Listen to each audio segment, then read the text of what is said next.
Might just be you and me.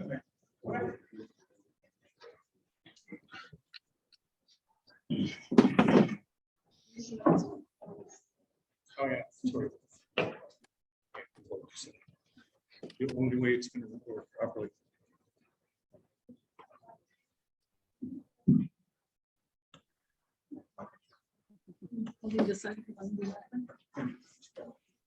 So we're just right.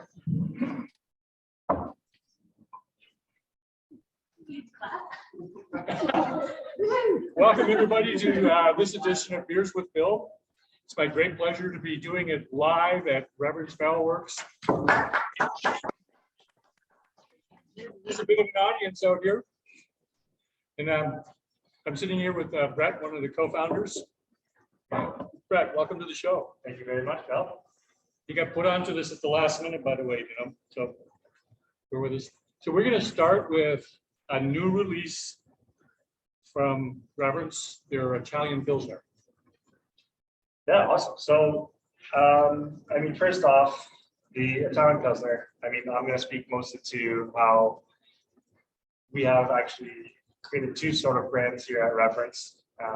The first one, obviously, being Reverence, is all of what we see behind us here. These phenomenal barrels that, you know, we all like to look at, and, you know, it's a dedicated craft that we've come to love. And then the Italian Pilsner is more so where we've gone and created this second brand to dedicate towards more traditional sort of Pilsners and IPAs and stuff like that.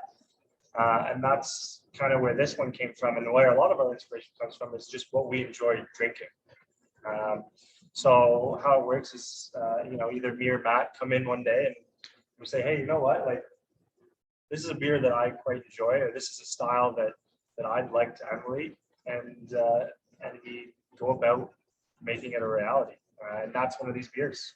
In fact, the Italian Pils is one of my favorites personally that I've come to start loving, and it's very crushable with a lot of other nuanced flavors in it. And so that's kind of where we started with it. So in terms of, you know, where the process goes though, we start with that. And then we go about looking up what that style means. So the Italian Pilsner, you know, one of the first things we find is that the base malt in it is a European strand that's going to, or grain that's going to be very, a lot more present than your American sort of 6-row grain. So there'll be a lot more characters coming out of it. And then the hop that we've decided to go with for this one is Liberty, which has some heritage with, sorry, I'm blanking on this one now. It is crystal and some Altera-minifera. And the two work very nice. So there are some noble qualities to it, but then there also is a little bit of that sort of new world citrusy note that you can get. And that's kind of where I personally like this style, is it has that Pilsner profile, but then it also leans into a little bit of that citrusy note. Yeah. So you guys just finished doing a beer festival in Hamilton on the weekend. We did, yes. Yeah, we had a great time there. Really good. So I'm curious, and the only reason I'm curious is, as a brewer, as a brewery, how do you decide with all the festivals that are out there, which ones you go to? Yeah, I mean, that's a great question. Quite honestly, this year was a bit of a zoo, just because with everybody just getting back to festivals, it was everybody trying to claw at just getting into any sort of festival they could, right? And I think the other thing that was unfortunate for us is we have a lot of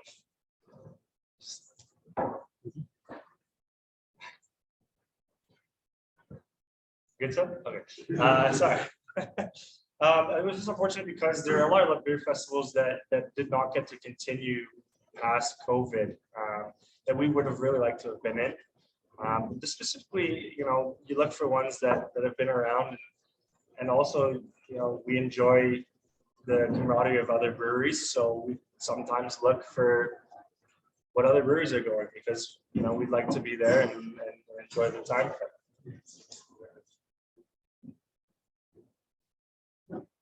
And now you're doing your own here. And now we are doing our own here. Yeah. So we're starting up Oktoberfest. The whole idea behind it is me and Matt, love the sort of Belgian styles of beers and all the barrel aging that goes along with that.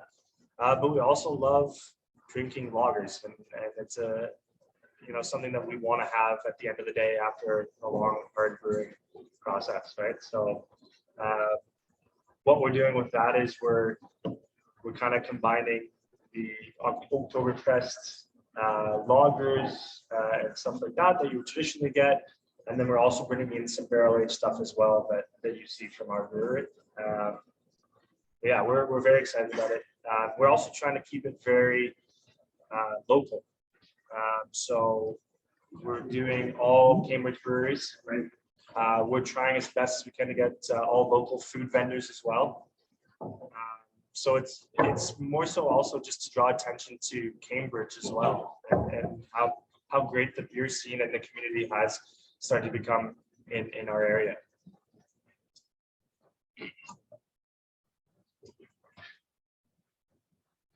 We're working out the details of how this is ever going to happen again.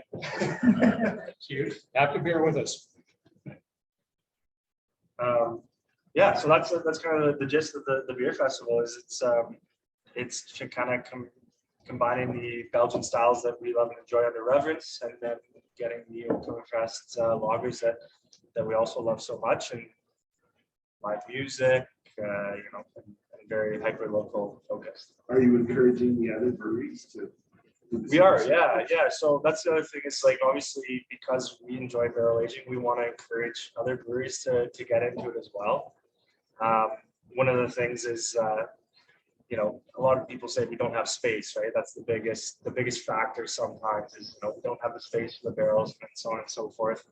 That's where we actually, we love, and that's where we built this big, beautiful wall here, is we have the space now to store barrels, and we want to encourage other breweries to do the same. A lot of the Cambridge breweries, we definitely will encourage to bring some sort of barrel aged product to the festival. And there are a lot of breweries already dipping their toes in it. I know Barncott obviously already does it quite frequently.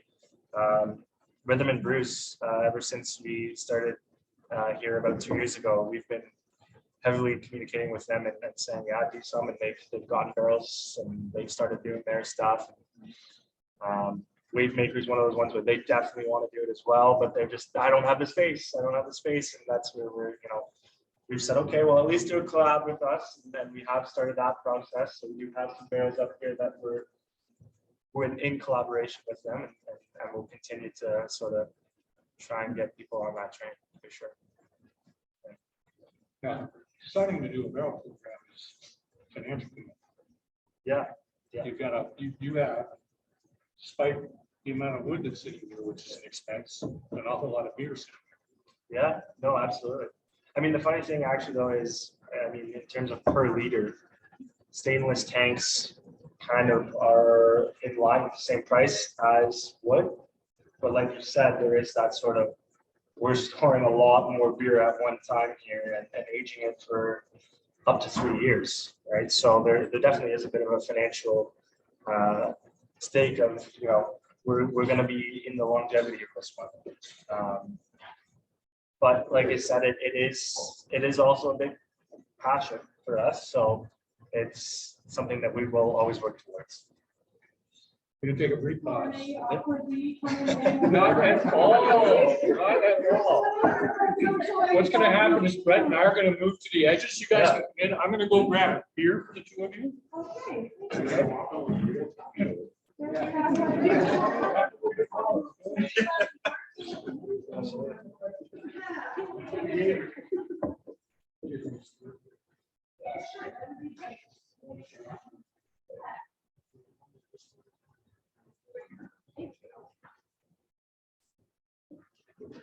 Somebody ask me questions. Barrels have the minimum 15 under that. That would just be because we ran out. That's the honest answer. But no, those are honestly they're not needed. It's more of like a, well, I mean, like precautionary. Like I guess if we ever had an earthquake in Cambridge for some reason that would never happen, it would help, I guess. The writing though on the barrel always usually stumps people pretty good. I'd say I don't know. On the scale of like 1 to some of the breweries in Belgium, it's maybe around a 5 difficulty to understand, but we have fun with that as well. If you want to, encourage people looking at it and saying, "Oh, can I figure this out? What does this mean?" Kind of thing. So do you give out the secret code? What does it all mean? I don't know if Matt will let me tell you. But no, it's I can tell you the big R in the middle stands for reverence. So that's pretty simple. Right off with that. Yeah. We'll cut through on you. You want me to go over here? Oh, okay.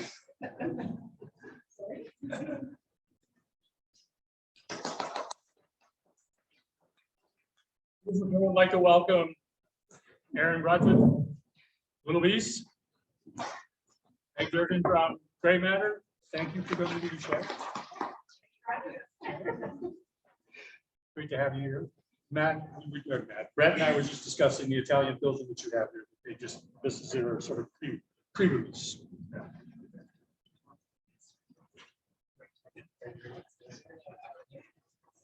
It does. Tempo Perfetto. Obviously, I'm not pronouncing that appropriately, but it's Italian for perfect weather. So a lot of the stuff that we do under the Brawley name, being an umbrella, we like to relate it back to some sort of climate name. So that's kind of where that's coming from.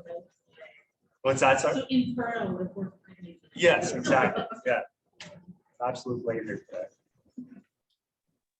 So you have a couple of things coming up in the near future. Have you touched on those? Well, we just briefly touched on the Oktoberfest, which is pretty exciting for us.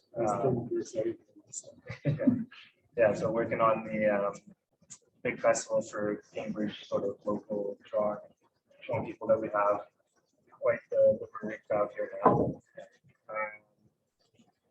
I mean, not the next kind of big thing we are working towards now is we have a triple barrel aged stout that we've worked on. We kind of joke around a little bit of will it be the most expensive beer ever produced in Ontario? Just because Barn Cat right next to us previously had that record. I think it was like $50 or something like that. So we're kind of laughing and joking with that. But yeah, that's kind of like our next really exciting thing that we're doing. That explains Matt telling me to sell the Germain for $70 tonight. Yeah, exactly. Okay. Yeah. But yeah, no, so it's a barrel aged stout that started its life in a cognac barrel. At which point it went to rum. And that's about where I said to Matt, this tastes amazing. Please package it. And he said, no, we're gonna do one more barrel. I want to do one more barrel. And it's now in its last stage of a ex-bourbon maple syrup barrel. So it's a lot. Seems like a lot, but it really does, between the three, round itself out quite nicely. Sweetness from maple syrup, and then the high percentage stouts that we do, and then just like bringing in some of the cognac and that acidity a little bit, balances that back down, which is quite lovely. So have you met Erin before? I've never. Nice to meet you. I know you haven't met Becky. No, I And Matt sent his apologies. He had a family emergency. Oh, no problem. I mentioned that you come down frequently to Yes, sign I my. do. Yeah, every couple of weeks, one of these days I'll get people this year. Welcome to the show. I apologize if I didn't get back to you in an email. No worries, I No. can show up when someone doesn't That's- respond. That's perfect. Yeah. So welcome. Thank you. And I was doing a little bit of reading. I always sort of troll my guests online. Perfect. So I was reading on Facebook that in the early 2020s that you guys lost your like #1 employee pay. No, yeah, well, yeah, we're about to.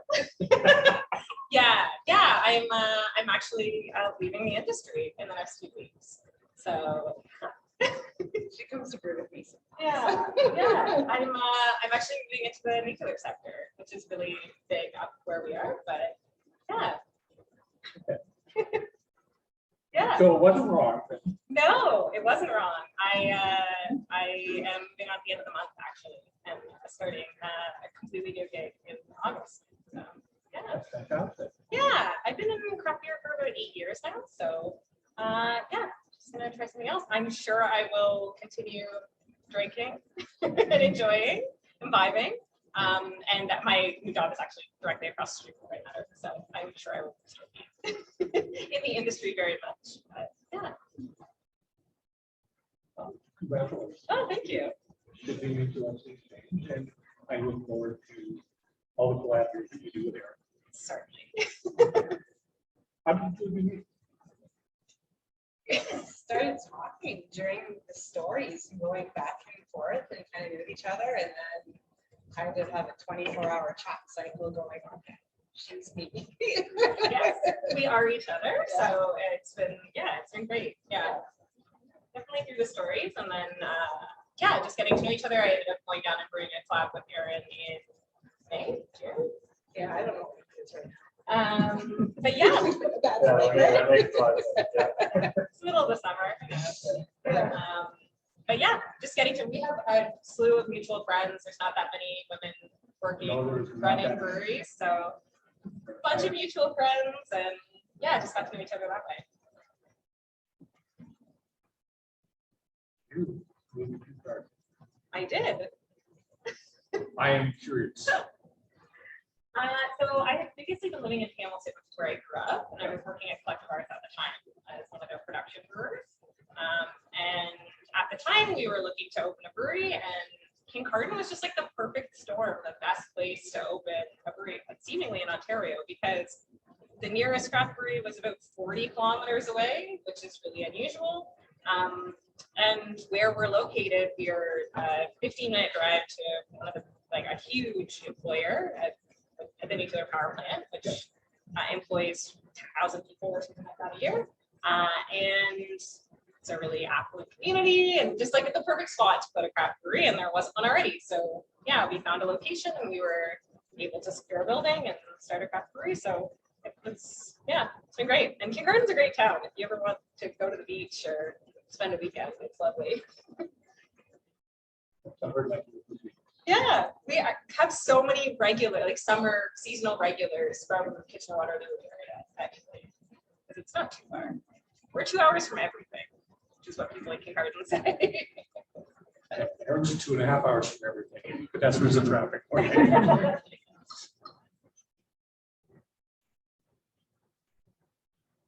What's coming up?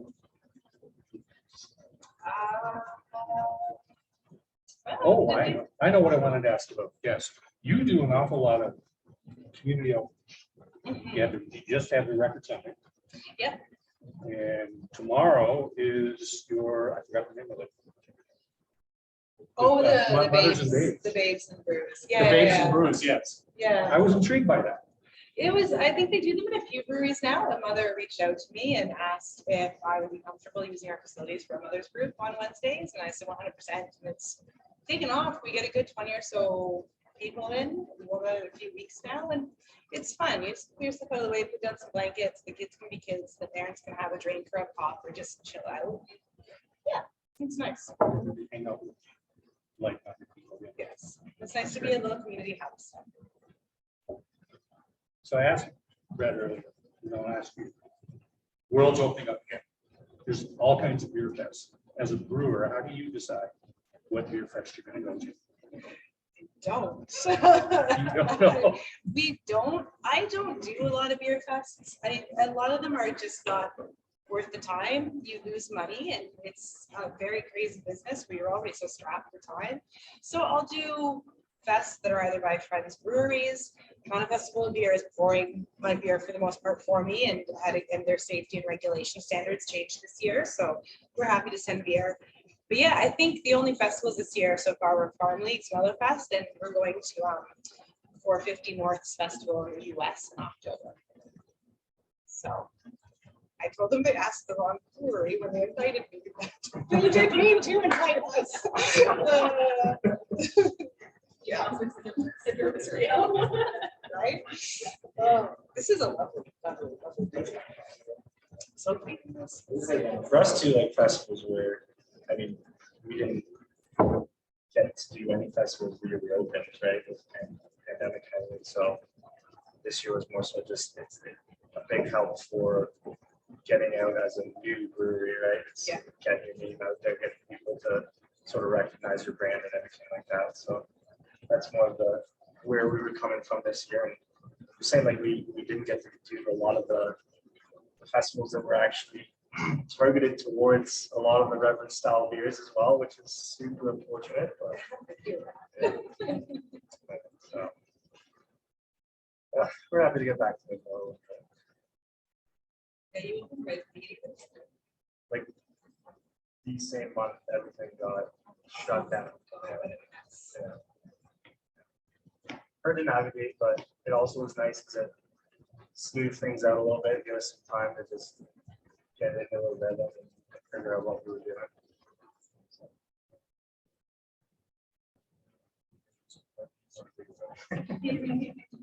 I love the words. That's what it is.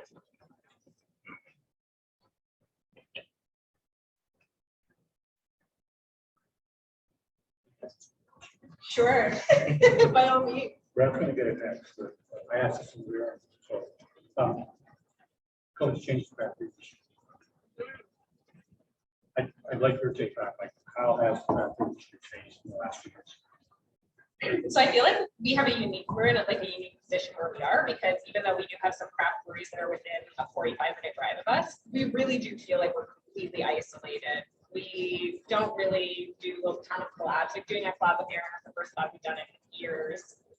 It almost feels like we're not in the industry where we are, because more than anything, we kind of feel like a local community hub and like a tourist location in the summer. But it's hard to feel like we're a part of the industry where we are, aside from just like our personal relationships with other brewers. I mean, how our business changed during COVID, like we went fully online even when things were open. We shut everything down because we're a small brewery. It didn't make sense for us to stay even have a retail store open. So for us, that's how the industry changed. And for us as well, we became way more experimental than we had been previously, because before that, especially as a tourist brewery in the summer, we were pumping out lagers, like just tons of volume for customers, or like kettle stuff, like, fruited kettles, or just whatever people wanted, right? But it gave us that leeway to be more experimental and put out really small batches and offer people the opportunity to like order four packs of just like mix of whatever we decided to make. And if people wanted to buy into that and see what we wanted to make, and we would deliver it to their doors, and that would just be what it is. So it gave us the opportunity to do some like reflection on what we wanted to make and what sort of stuff we wanted to try, which was great. Like it was slowing down for sure in that way. But yeah, just reevaluating what we wanted to do, I guess, and what kind of brewery we wanted to be. Yeah. You guys are lucky to decide how to change. Yeah, I mean, we were really fortunate, again, like where we're located and just the economy where we are. We really were very fortunate during COVID to be able to sort of change in the ways that we wanted to change, which was great. But yeah, we also recognize how lucky we were to be able to do that.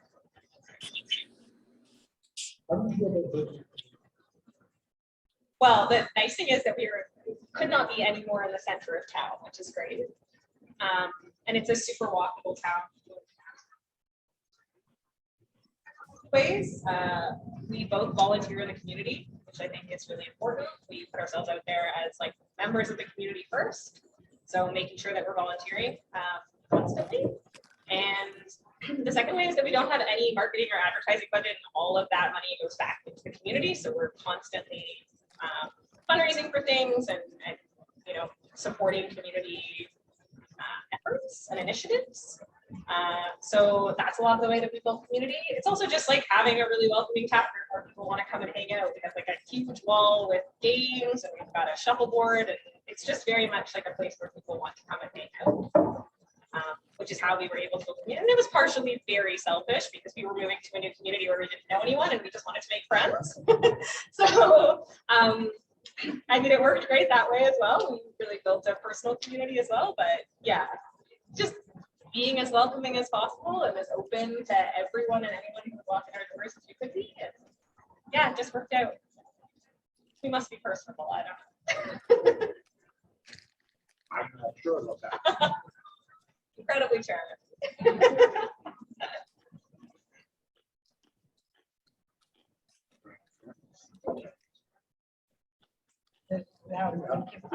You open up, you're well off the floor. You're in an industrial part of town. Yeah, we're in a terrible location. Yeah, down there. Well, yeah. I drove around that block and then realized, oh, it's back over Thorn there. in my side, yeah, yes. So how did you go about it? I mean, I already had a reputation in the local community for activism and volunteer work. I'd managed my local youth bike chapter for years, and I'd done a lot of work. So I think kind of who I was preceded me as a business owner. So I was kind of fortunate that way. And we were very clear on what our policies were in the tap room from day one, and very clear what communities were protected in our tap room from day one. And it kind of was a self-propagating process in that way. And everything that's happened over the last 6 months has just really rolled that forward for us. So it's great. I look around sometimes and can't believe how diverse our tap room is, which is very cool. So. I got that first time. I came. It was a very welcoming space. Yeah, we try to be.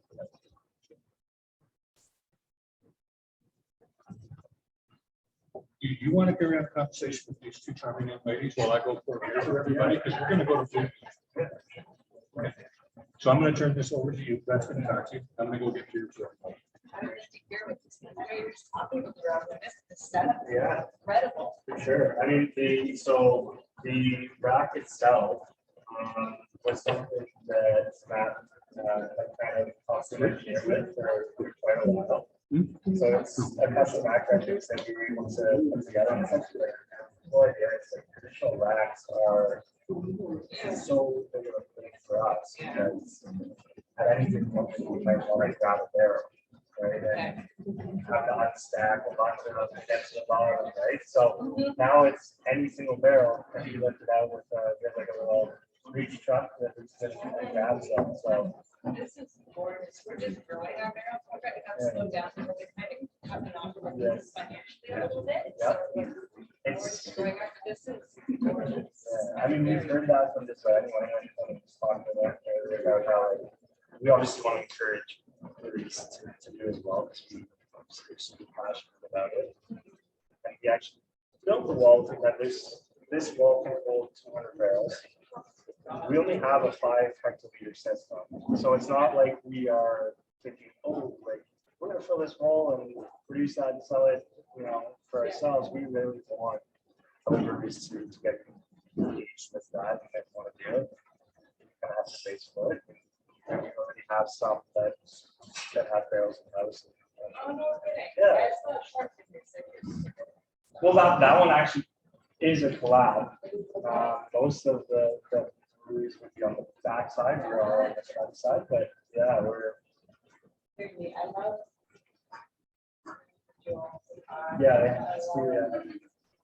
that's been every week we're cleaning up like it's terrible. Now, Oh, But they can't it's part of it's part of the barrel, right? yeah, Very cool. Beautiful, beautiful space. you guys, you barrel aging? I have to. We don't know. Yeah. With our space, the way that it's set out, we don't have any space for it, for one. And yeah, just the vibe of our brewery is very much like beach town. Right, decided to go.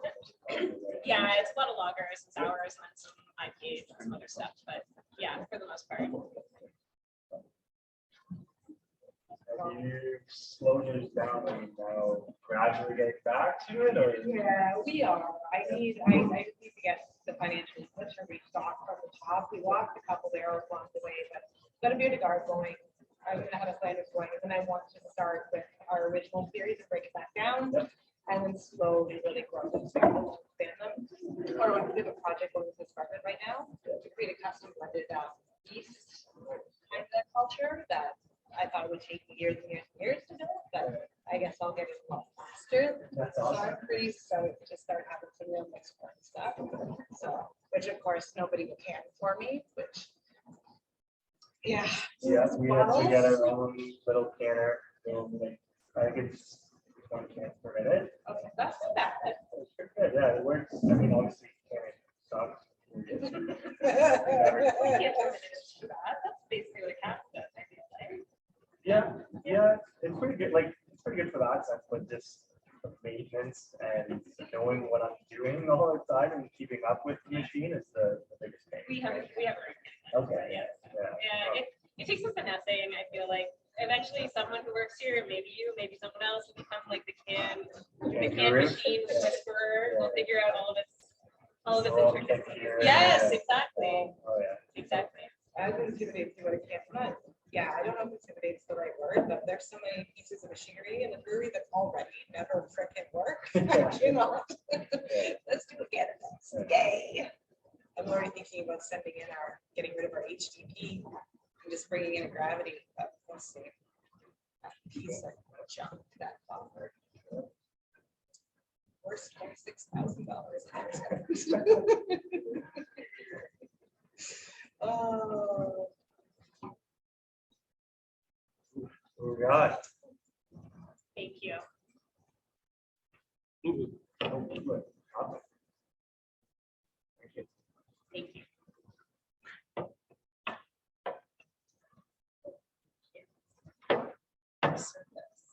Thank you. Sorry, I feel bad looking at my vacation. My kids are gonna go to bed soon. And I know it's gonna be sitting on the couch. Cheers. Talk to me a little bit about this when you're done. Absolutely.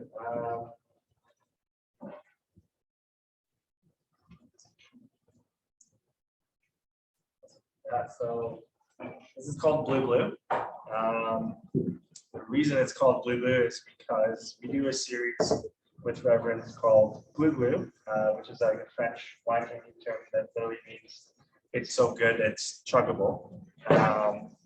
So within that series, we tend to usually do a yearly cup crop.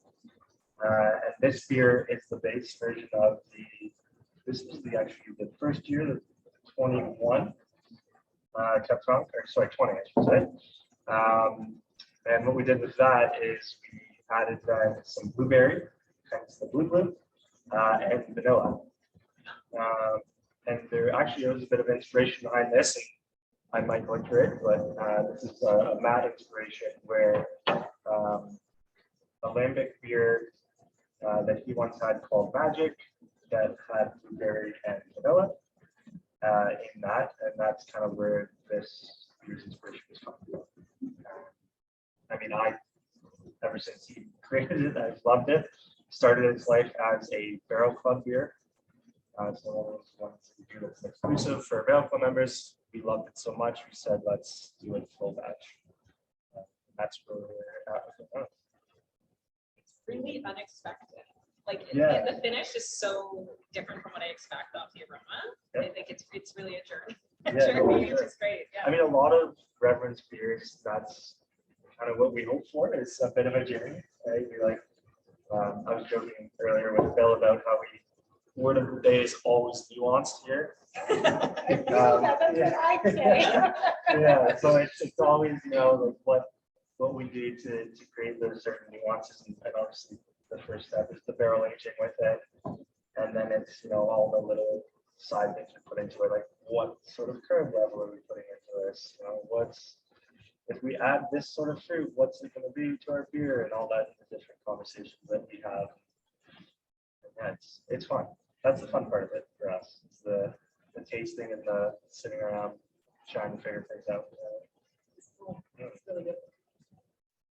So this is kind of, to us, this is one of our success stories. Yeah, it's lovely. For those of you who weren't here earlier, Matt was here.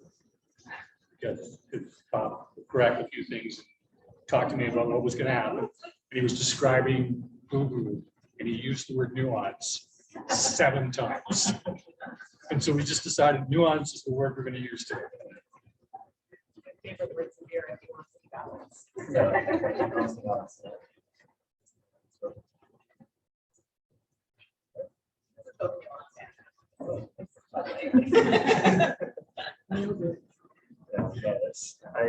That's the other thing.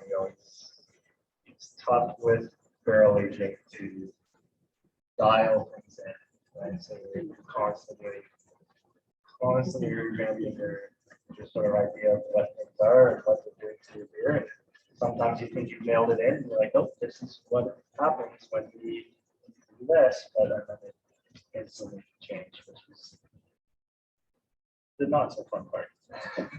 Like I really kind of pull her hair out, like, oh no, now what do we do?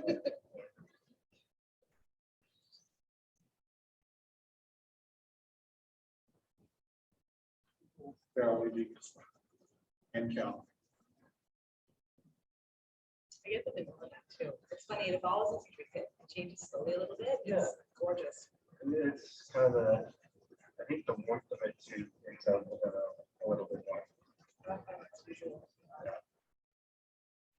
What would be the first one that becomes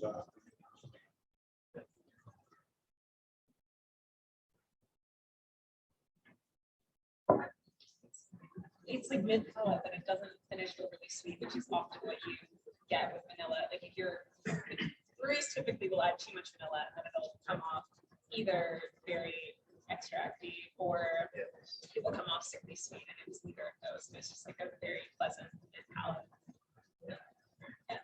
I'm trying to tame it a little bit. We do have an absolute bomb vanilla that we do called Inclus. It's our it's one of the patient ones that we do. It's strictly Urban Valley species stout with vanilla. But it's also just you already have that sort of sweetness from the pastry stout, but it works itself in quite nicely.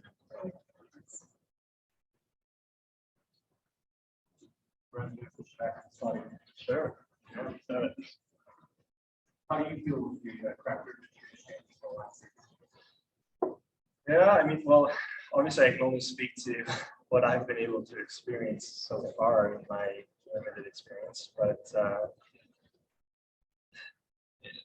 she talked about how things went to this sort of strictly online presence.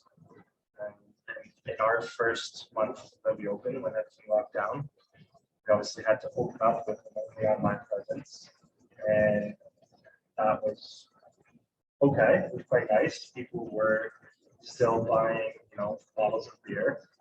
And then we got to this point a little later on in the pandemic where bottles were no longer appreciated as much. And that's where we kind of had to change directions a bit and get some more cans going.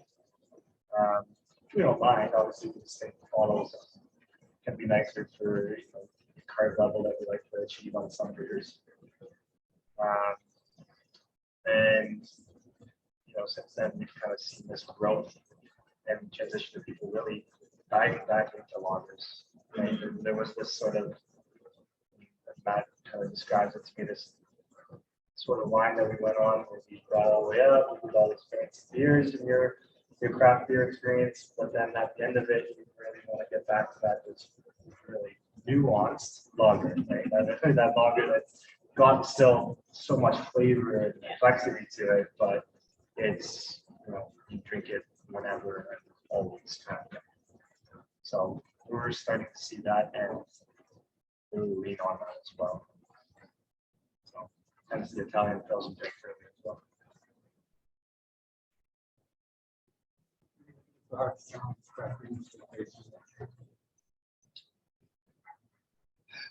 In the next year, no, I mean, for us personally, our biggest challenge coming up is we still haven't really experienced, I mean, the community side of it. We haven't been able to. We've been so secluded from that and just kind of like online presence and selling out of our front door. But we do really want to get to that point where we're getting involved, and that's why we're doing Oktoberfest as well, right? We really want to start getting a feel for everything around going on, and Matt and I are really good friends with all the local breweries. It's get along pretty well. Yeah, we want to see that. That's our biggest challenge, is figuring out those sort of obstacles.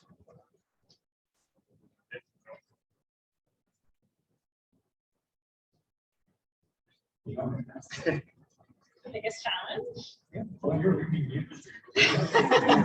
It's to the face. I mean, I think that community aspect is so important, and I think that, at least as much in my experience as both someone who runs a brewery, but also as a consumer, I feel like over the last 2 years, with what's happened in the craft beer industry, people are much more selective about the breweries that they're exporting, I think, and where they're spending their dollars. And I think that each craft brewery is going to have to ask some tough questions about where they fit in that equation, and making sure that they do have that community presence. They are, being the type of place that people want to go and sit at. And I think that that has nothing to do with beer, but it has a lot to do with how you're choosing to run your business and the type of people you want to bring in. And I think that the people who are really big craft beer drinkers, I'm not talking about sort of the average people who are on a craft brewery tour on a bus or whatever, but the people that really care about beer are really discerning, and not just about the type of beer they're drinking, but also the humans that they're supporting. And I think that is going to continue to be a huge shift in the craft beer industry. I think we've seen that over the last couple of years, but it will continue to be. And I think we've seen some performative stuff happening in the last few years, and I think in the next. We're a very open community here, and we're not adverse country. Yeah, I think that that can only last so long, right? So I think people are going to be able to separate the wheat from the chaff sooner or later, and we're going to see a lot of breweries having to make some tough decisions about what kind of place they want to be. And I think that, again, has nothing to do with beer. I'm sure we could talk about lots of fun beer stuff, but that's sort of the part of the business that I am interested in now, even though I did come up as a brewer. It's important. Yeah. Sometimes you have to face the challenge. Yeah. And you have to actually ask yourself why you do what you do, and whether it's the right thing. Yeah, and I think I always wanted to be a brewer, but then when you start running a brewery, you also want to make sure that you're running a brewery that you're proud of, and that's not just about the beer that you're making. It's about the place that you're creating, the space that you're creating for people. Yeah. Lots of people want to be a brewer, and when they start having their own brewery, you don't need to go any further. It's a lot more than that. Yeah. Yeah. Rob and Kirk summed it up perfectly last time I had him on the show. How the industry changes, it's just not sure I'm part of the industry anymore. I'm a marketer now. That's so right. Yeah, you really do that. Well, I do have a question from Homer to Chance. That's the one in. He wants to know what each of the brewers feel that they're creative best.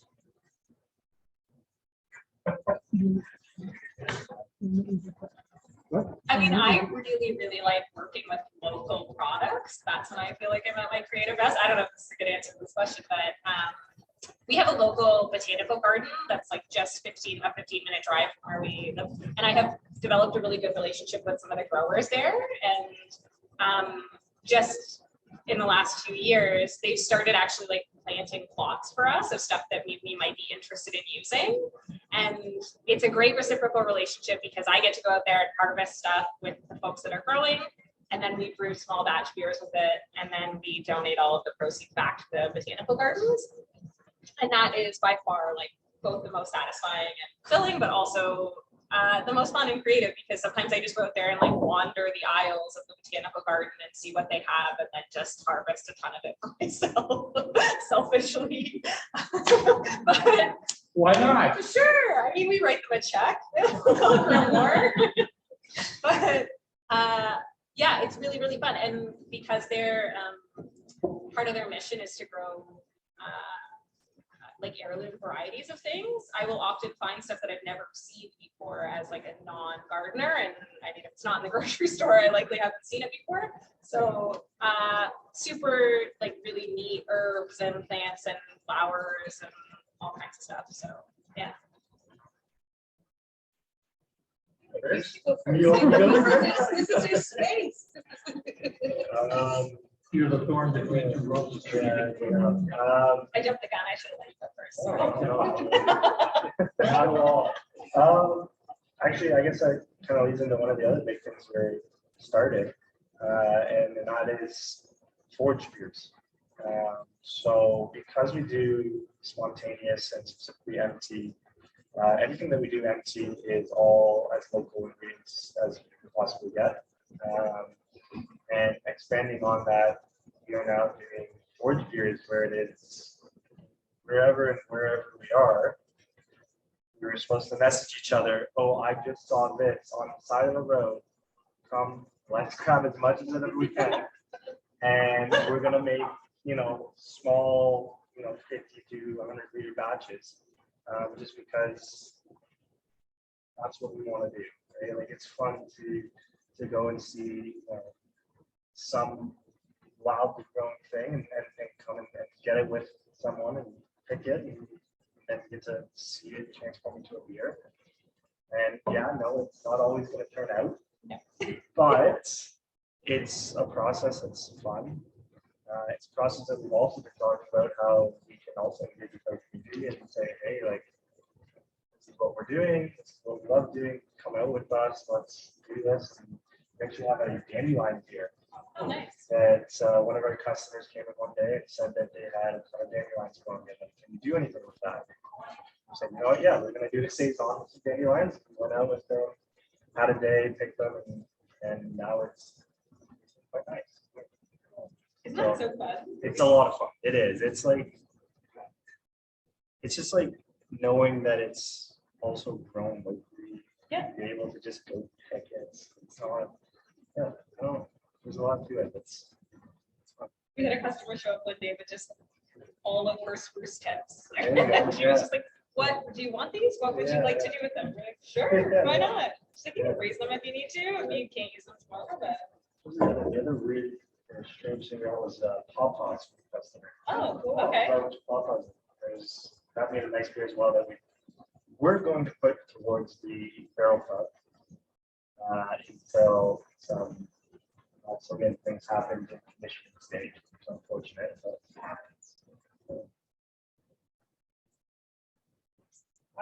Yeah, I get buried in the minutia of a lot of things, running a business, the day-to-day, the slog, a lot of hours, and with the not-for-profit on the side, I'm not always buried in the most positive aspects of the business. So I definitely like to take my times to help me keep engaged. And I think sometimes just laying out my notes, things I've collected over the years, what I want to see happen, sipping on beers that inspire me and slowly writing out what I want to develop in my next beer is some of my favorite moments. And I think I know the way we run our brewery probably doesn't make the most business sense at times, but I really do love that I get to walk into that brewery every week and mash in my own beer and smell the smells and go through the process. And it reminds me every week how much I love what I do and why I'm doing that.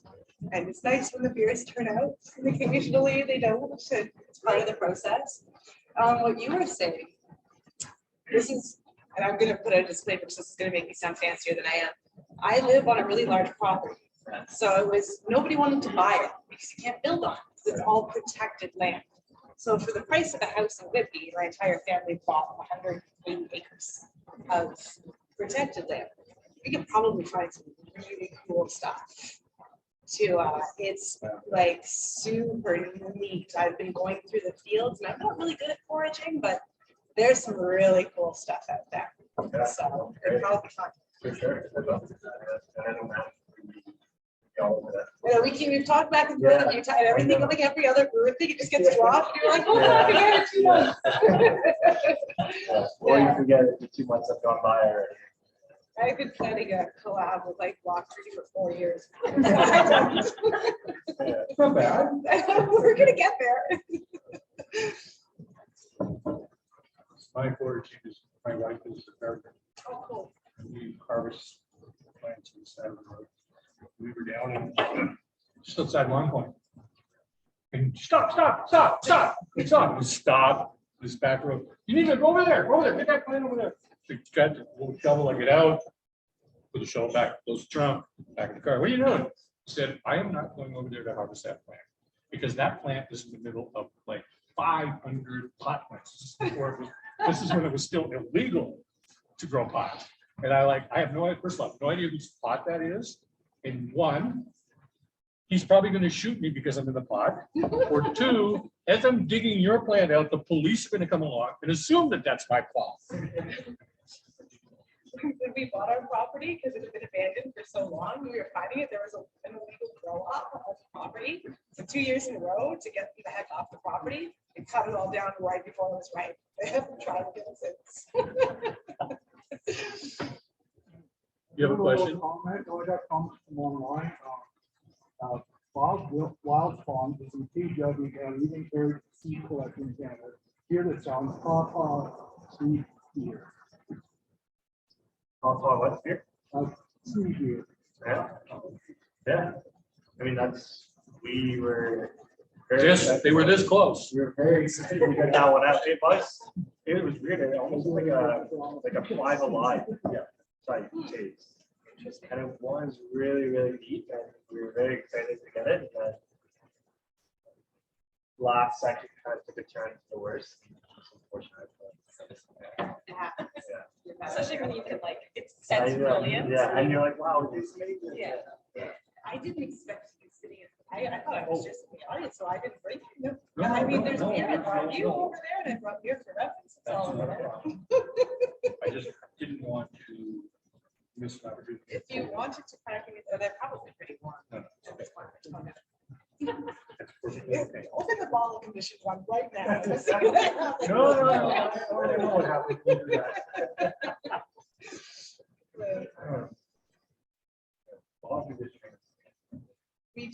I am very much like anything I can control, I'm going to. I'm kind of micro in the background, so I'm very like, so as much as I know Belgian traditionally is bottle carb, I've coarse carved constantly, and I finally bit the bullet, and we just had our first full bottle carb batch. It's okay so far, but got stressed. Yeah. Well, I mean, like, so it was that 95%, I would say, Reverence Beer was bottle conditioned, or we actually started doing can conditioning, which actually this beer is can conditioned. This is a can Okay, very conditioned cool. I beer. have way too much anxiety. for that. Yeah. Just go there. But like it's just like for example, our strawberry rhubarb that she was drinking today took a year and a half to condition in bottle, and even at that, like it didn't get fully to the carb level that we anticipated. And you go through those kind of leaps of, you know, off flavors that might introduce themselves and then disappear. But that's that sort of word of the day, that nuance that we get out of the bottle conditioning. It's just, yeah, it's a huge mental thing that you gotta kind of leap over. It adds something. I'm very happy. Not how my brain works. Yeah. Not how my brain works at all. No, that's how Matt's brain works, and mine's kind of like, oh well. Really? Like, we just aged that for 3 years, and now we don't know when it's gonna be ready? But yeah, no, he makes great beer. He makes great beer, though, so I'm never gonna be mad at it. It is exciting, the creativity, I feel it's scary. Terrifying. We're about to start reaching the whole can conditioning thing, so I'm like, Oh, I can't. yeah. Well, we only had one that was kind of on the borderline, just because we wanted to get it to around 3 balls. Okay. And I guess if anyone doesn't know, cans are only supposed to go up to 3 balls. Like, that's what they can kind of handle in terms of the pressure. And we wanted to hit close to that. But there was a bit of miscalculation in that. So we always tell customers to make sure it is extremely cold before opening.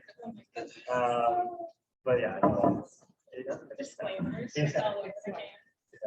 yeah. You hand it to them and go, just a second, and you walk away before they open. If you air up the squash, that's not so bad. Very true. Yeah, yeah. You have to be really, really confident in your can seamer at that point, like incredibly confident. Yeah. You gonna come and be better? Absolutely. I am busy You're not these that confident days. yet? My goodness. I'm getting anxious and sweaty just thinking about this, and it's not even mine at all. Yeah. no. Oh. We use computers for that. According to the calculations, it should be okay. Yeah. And, you go over there, and I'm gonna go in this direction before you open that. Yeah.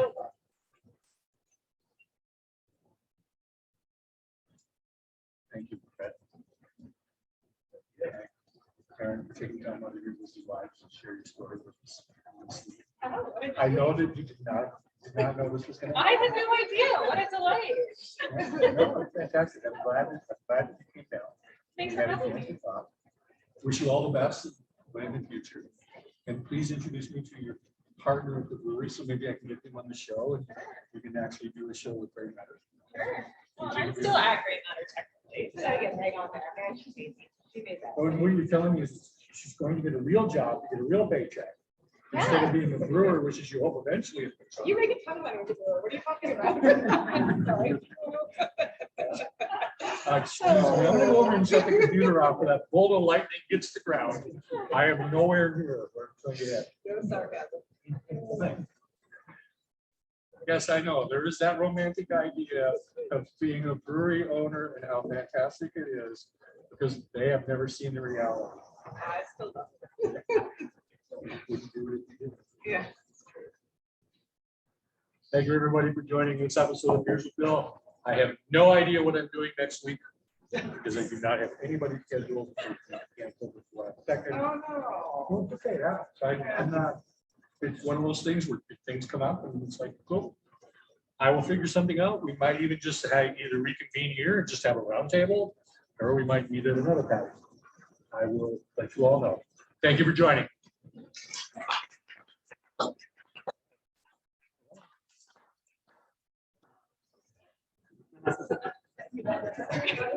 I honestly. I did not know. Perfect. Okay.